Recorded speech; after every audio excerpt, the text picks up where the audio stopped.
मेरा सवाल दज्जाल से मुतल्लिक है। इससे मुतल्लिक दो हिस्से हैं सवाल के।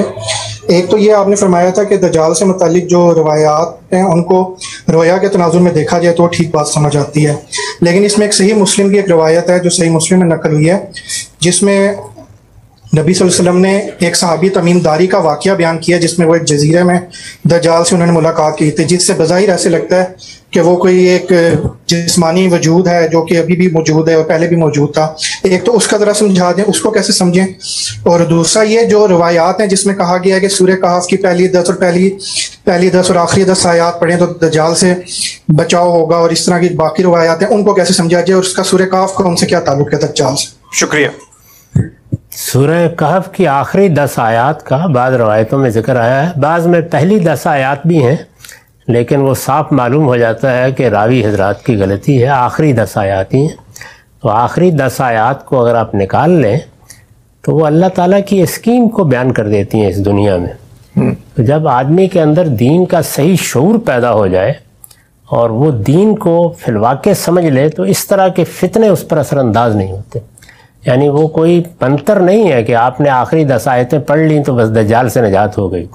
गौर व फिक्र की तरफ तवज्जो दिलाई गई है कि उन 10 आयात को सामने रख कर बार बार उनकी तिलावत करो।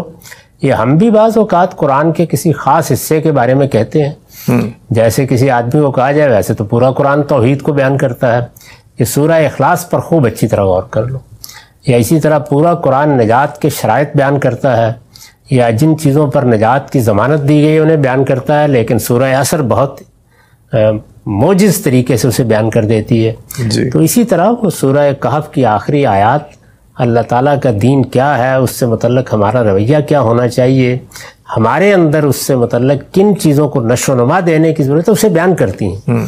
तो उसमें जो एक बुनियादी बात हुजूर ने फरमाई कि सच्चा साहिब ईमान दज्जाल के फितने से मुतासर नहीं होगा। तो सच्चा साहिब ईमान बनने के लिए वैसे तो कहना चाहिए कि पूरा कुरान पढ़ो, लेकिन कितने लोग हैं कि जो पूरे कुरान को अपने गौर व फिक्र का मौजू बनाते हैं। तो हुजूर बाज़ औक़ात बाज़ आयात की तरफ तवज्जो दिला देते हैं, बाज़ हिस्सों की। तो किसी मौके पर यह भी कहा होगा कि सूरह कहफ की 10 आयात पेश नज़र रखो। तो ये गौर व खौज करने, समझने, दीन को जानने, उसके अंदर उतरने की दावत है। ये कोई मंतर नहीं है उससे बचने के लिए, ना ईमान लाने के लिए कभी कोई मंतर काम आया है और न किसी फितने से बचने के लिए। इल्म अकल की रोशनी में सब चीज़ें होती हैं, और इल्म व अकल को जला जिस चीज़ से बख्शी जाती है वो अल्लाह की किताब है।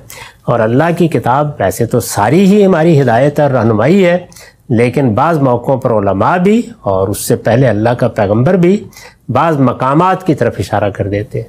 कहा कि अगर ये तौफ़ीक नहीं है कि सारे कुरान को पढ़ा जाए और उसके साथ एक ज़िंदा ताल्लुक़ हो, तो कम से कम सूरह असर ही पढ़ ली जाए, कम से कम किसी मौके के ऊपर सूरह इखलास ही को ज़ेर में रखा जाए। ऐसे ही सूरह कहफ की कोई आयत, सूरह बकरा की आखिरी आयत देखिए, सूरह आले इमरान की हुजूर बड़े एहतमाम से नमाज़ों में भी पढ़ते थे इनको। इसी तरह का मामला सूरह मुनाफिकून की आखिरी आयत का है।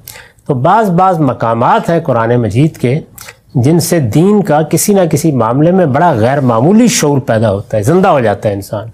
तो वहाँ पर भी यही सूरत हाल है। सूरह कहफ में आखिरी 10 आयात मैंने इसी रवायत को कबूल भी किया है और ये बता भी दिया है कि पहली 10 आयात रावी की गलती है, इनको पेश नज़र रखना चाहिए। एक तो ये बात हुई। दूसरी तमीम दारी की रवायत है। वैसे तो इस वक्त उसकी सनद पर भी बहुत कुछ तनकीद हो गई है, लेकिन अगर थोड़ी देर के लिए मान लें तो मेरे नज़दीक तो सिरे से वो कोई वाक़या ही नहीं है। यानी हुआ क्या है, हुआ ये है कि किसी जगह के ऊपर किसी जजीरे में लोग चले गए हैं, जहाँ किसी गिरजे में उन्होंने देखा है कि किसी शख्स को बांधा हुआ है जंजीरों में, और वो अपने आप को दज्जाल कहता है। इस तरह के पागल और मजजूब दुनिया में बहुत जगहों पर आपको दिखा दिए जा सकते हैं। तो इस तरह के किसी जहनी इख्तलाल में मुब्तला शख्स से मुलाकात हुई है जिसको एक वाक़या मान लिया और कुछ भी नहीं है, उसमें क्या है। ठीक है सर, बहुत शुक्रिया।